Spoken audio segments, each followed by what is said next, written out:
Scene 2. The Castle. Enter Hamlet and Horatio. So much for this, sir. Now shall you see the other? You do remember all the circumstance? Remember it, my lord. Sir, in my heart there was a kind of fighting that would not let me sleep. Method, I lay worse than the minutes in the bilboes. Racially, and praised be rashness for it. Let us know our indiscretion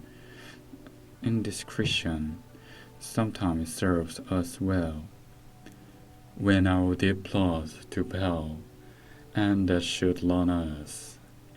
There's a divinity that shapes our ends, rough hew them how we will. That is most certain. Up from my cabin, my sea gone scoffed about me.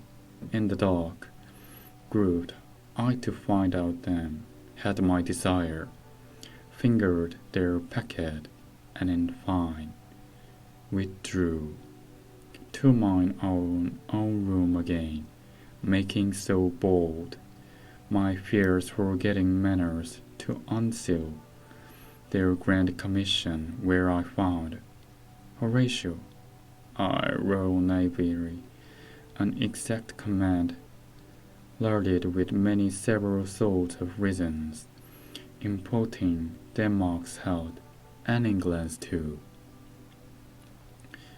With such bugs and goblins in my life, that on the supervised no leisure waited, no, not to stay the grinding of the axe.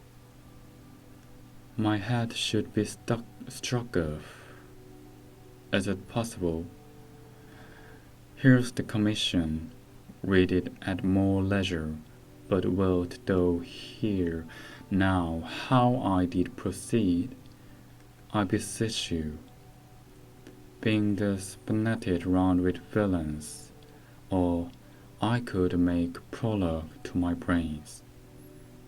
They had begun the play. I set me down, devised a new commission, wrote it fair. I once did hold it, as our statists do, a baseness to write fair, and labelled much. How to forget that learning? But, sir, now it did me yeoman's service. Wilt thou know the effect of what I wrote?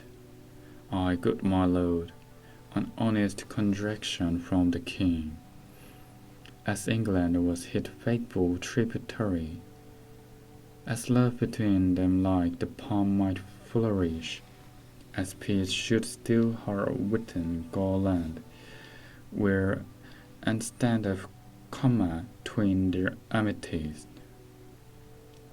and many such like as the great church, then won the view and knowing of these contents, without debatement further more or less.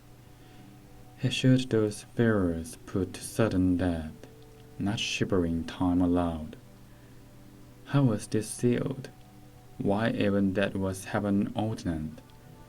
I had my father signed in my pass, which was the model of the Danish seal, folded the writ up in the form of the other, subscribed it, giving the impression, placed it safely. The changeling never known. Now the next day was our sea fight, and what to this, what sequent, thou knowest already.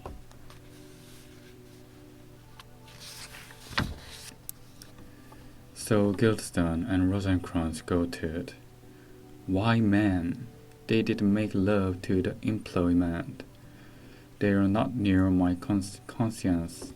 Their defeat does by their own institution grow. 'Tis dangerous when the baser nature comes between the paths. and fell incensed points of mighty opposite. Why, what a king is this?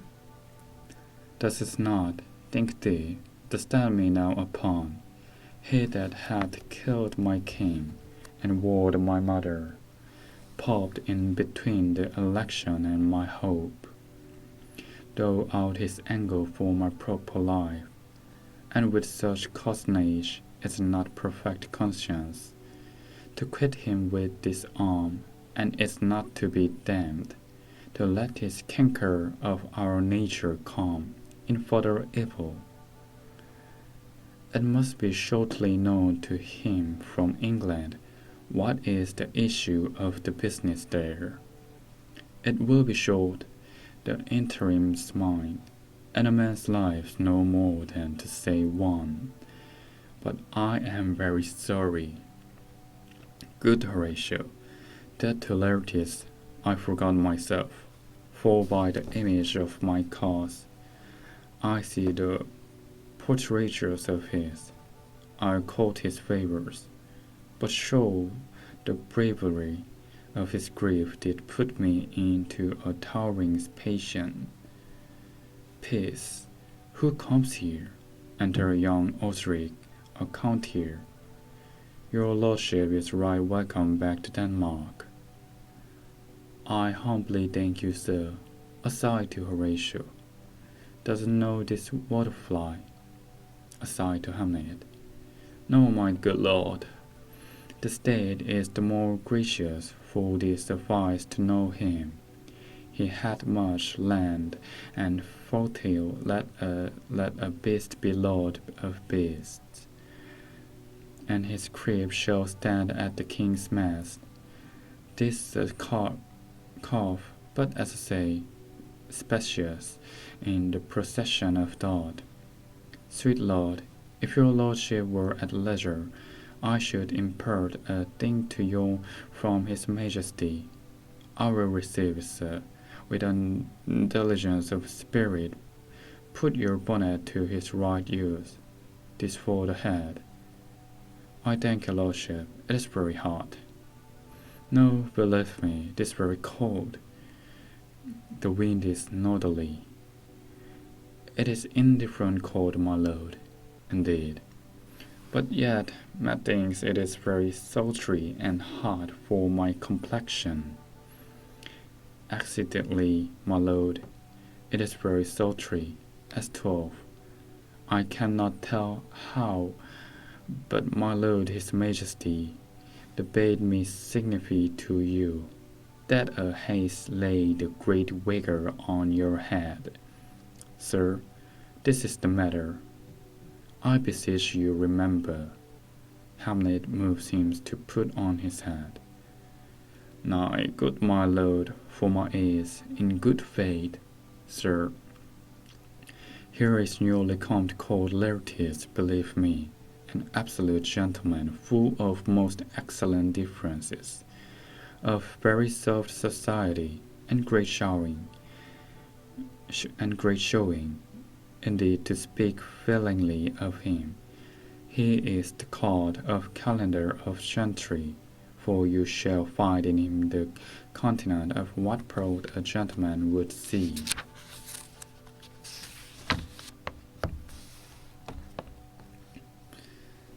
Sir, his defilement suffers no partition. In you, though I know to divide him inventorially, would does it the arithmetic of memory, and yet but yaw neither in respect of his quick sale, but in the verity of extolment.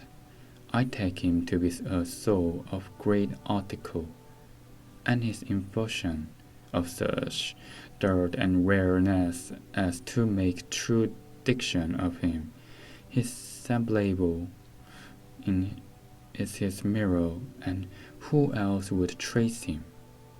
His umbrage nothing more. Your lordship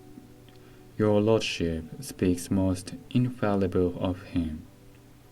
The constancy, sir. Why do we web the gentleman in our more rare breed? Sir, it's not possible to understand in another tongue. You will too, sir, really. What important the nomination of the gentleman of Laertes? Aside to Hamlet.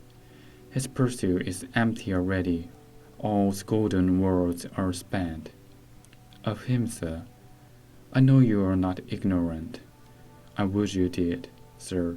Yet in faith, if you did it would not much approve me well, sir. You are not ignorant of what excellence Laertes is. I dare not confess that, lest I should compare with him in excellence. But no, a man well were to know himself.